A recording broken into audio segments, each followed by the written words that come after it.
নমস্কার বন্ধুরা, কেমন আছেন সবাই? আশা করব আপনারা সকলে খুব ভালো আছেন। আমার মিষ্টু ক্রিয়েশন চ্যানেলে একটি ব্লগে আপনাদেরকে জানাই স্বাগত। এখন আমি আছি কলেজ স্ট্রিটে। শুনেছি এমন কোনো বই নেই যেটা নাকি কলেজ স্ট্রিটে পাওয়া যায় না। শুধুমাত্র শহরতলি কলকাতা নয়, এর আশেপাশে আরও বহু জায়গায় বইপ্রেমীদের মনের মধ্যে কলেজ স্ট্রিট একটা অন্য রকমের জায়গা করে নিয়েছে।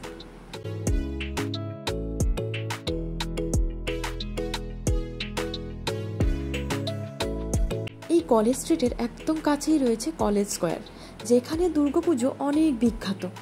এখন আমরা সেই রাস্তাটা দিয়েই সামনের দিকে এগোচ্ছি। এই যা, বলতেই তো ভুলে গেছি, কোথায় যাচ্ছি? আমরা যাচ্ছি প্যারামাউন্ট শরবত খেতে। না, বাঘা যতীন থেকে কলেজ স্ট্রিট পর্যন্ত দৌড়ে আসিনি শুধুমাত্র প্যারামাউন্ট শরবত খাবো বলে। কলেজ স্ট্রিটেই একটা কাজে এসেছিলাম, তারপর সাথে এক দিদি ছিলেন, উনি আমাকে অফারটা দিলেন প্যারামাউন্ট খেতে চাই কিনা। অফারটা অ্যাকসেপ্ট করার পরে দুজনে মিলে সামনের দিকে এগোচ্ছি দোকানটা কোথায় আছে সেইটা জানার জন্য। দোকানটা খুঁজে পেতে আমাদের তো অতটা দেরি হয়নি, তবে ওই যা, রোদের মধ্যে হাঁটতে একটু কষ্ট হচ্ছিল। দাঁড়ান, আগে দোকানটা খুঁজে নিই, তারপর আবার গল্প করতে আসছি।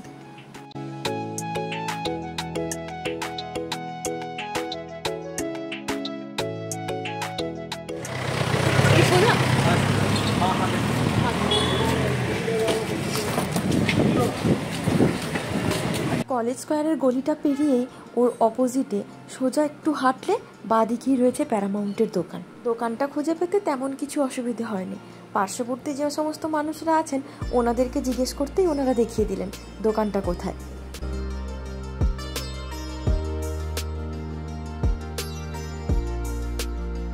(1918) সালে এই দোকানটা প্রথম শুরু হয়। তারপরে এই দোকানটার যে অতটা বড় পরিচিতি হবে তখন হয়তো কেউ বুঝে উঠতে পারেনি।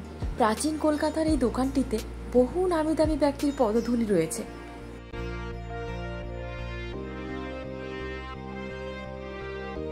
বাইরে থেকে অতটা বোঝা যায় না, তবে ভেতরে ঢুকলে দেওয়ালগুলোকে দেখলে মনে হয় বহুদিন ধরে প্রাচীনত্বটাকে বহন করে চলেছে।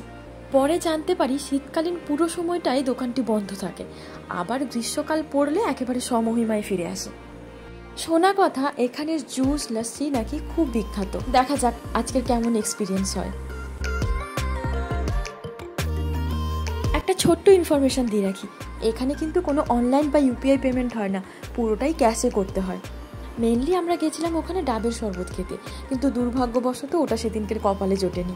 ওখানে দোকানটা খোলে সকাল 11টা থেকে, আমরা আবার গিয়ে পৌঁছেছিলাম তারও আগে। কিছুক্ষণ ওয়েট করার পরে তারপর বসার জায়গা পেয়ে বসে নিজেদের পছন্দ মতো একটা ড্রিঙ্কস নিয়েছিলাম। ডাবের শরবতটা অপশানে ছিল না বলে নিয়েছিলাম ম্যাঙ্গো লস্যি। আচ্ছা, এবার তাহলে অনেস্ট রিভিউ দেওয়া যাক। লস্যিটা খাওয়ার পরে বুঝলাম তেমন কিছু আহামরি নয়, যা বাইরে পাওয়া যায় তেমনই, শুধু একটু সাজানো গোছানো। এই যা, আজকে তাহলে আসি, আবার দেখা হচ্ছে পরের কোনো ব্লগে। Bye bye.